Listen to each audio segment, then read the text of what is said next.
Not bad, and that's with the hop not engaged, so it seems like it's okay. All right, so at the tip, we have a plastic flash hider. Wow, that's rare. Wow, it is a clockwise barrel, boys and girls. Hold on, that is a clockwise thread. Okay, so it is a clockwise thread, which means you're going to have to get an adapter. Moving over, we have the iron sight. You know, there's some play in it. Actually, there's quite a lot of play, and if you do want to adjust it, there's a thing at the top where you can adjust the elevation, and then you can adjust the windage with a little post here. It comes with a metal Picatinny rail on the side. The handguard is the classic handguard, which is also the battery compartment, which is made of plastic. And then we have the charging handle, which is also plastic, which opens up the hop chamber here, and you can access the little hop there, which is not a rotary, it's the regular gear style. Press the bolt catch at the back here, it'll close it. On the top rail, also plastic like the real thing, polymer. It is an open top, but there is a model which is a flat top completely, but I wanted to go for the classic look instead of that flat top. The handguard itself does have a tiny bit of play, but I'm sure I could kind of shim that out by putting some tape on it. And then we have the receiver, which is also polymer, resin polymer, which actually feels really good, doesn't feel cheap or creaky. Moving on to the pistol grip. It does have some texturing on it, which is nice, gives you a little bit of grip. It is quite thin, and it is molded into the receiver itself, so you can't change it out. And has a big, huge trigger guard, so you'll be able to use gloves. The trigger itself is metal, it is quite wide, and we have a fire safety select.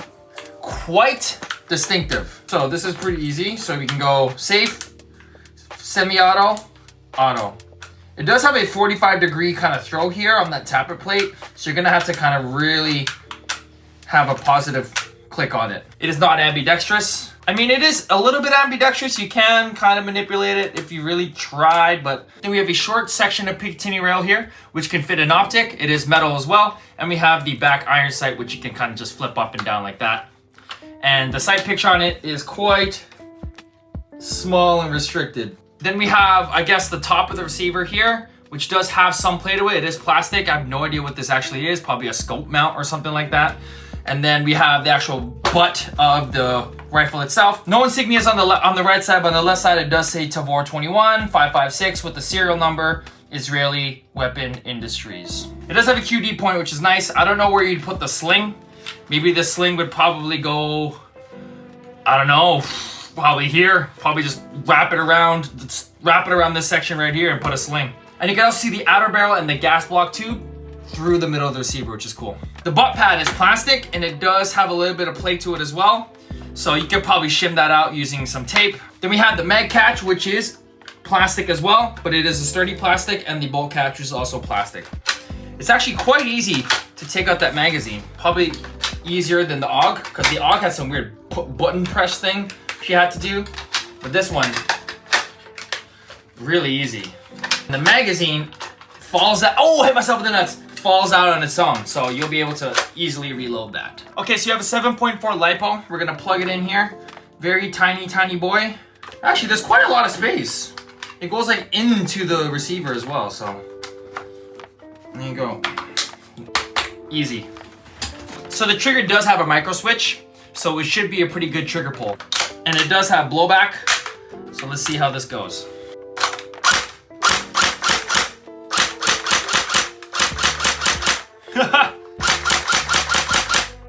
Look at that. Really long. It is a LiPo, so it should be, there it is. That's what I want to see. See, sometimes it won't go. So if you actually lock it back, there'll be no blowback actually. I'll probably be upgrading this and removing that blowback, which is rare for me because I love having the blowback.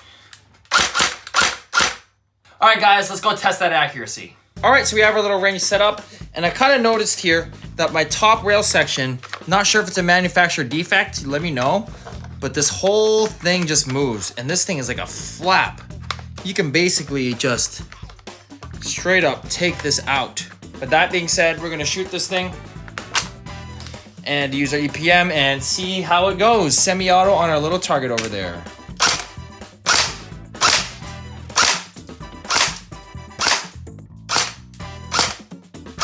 Okay, so the grouping isn't too bad.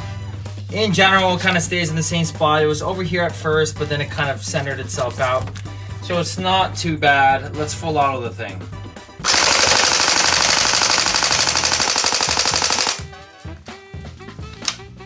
Not bad, and that's with the hop not engaged, so it seems like it's okay.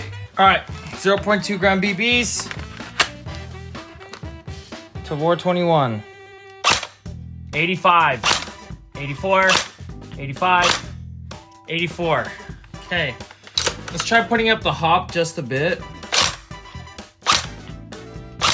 Yeah, around the same. 84, full auto. That rate of fire feels like 15. All right, guys, so what do I think about the Tavor 21 by S&T? I think it is basically, you get what you pay for. I probably wouldn't want to run this as is. The trigger response is pretty lackluster. The build quality is okay, like the actual body itself doesn't creak, but this top part here actually just straight up wobbling.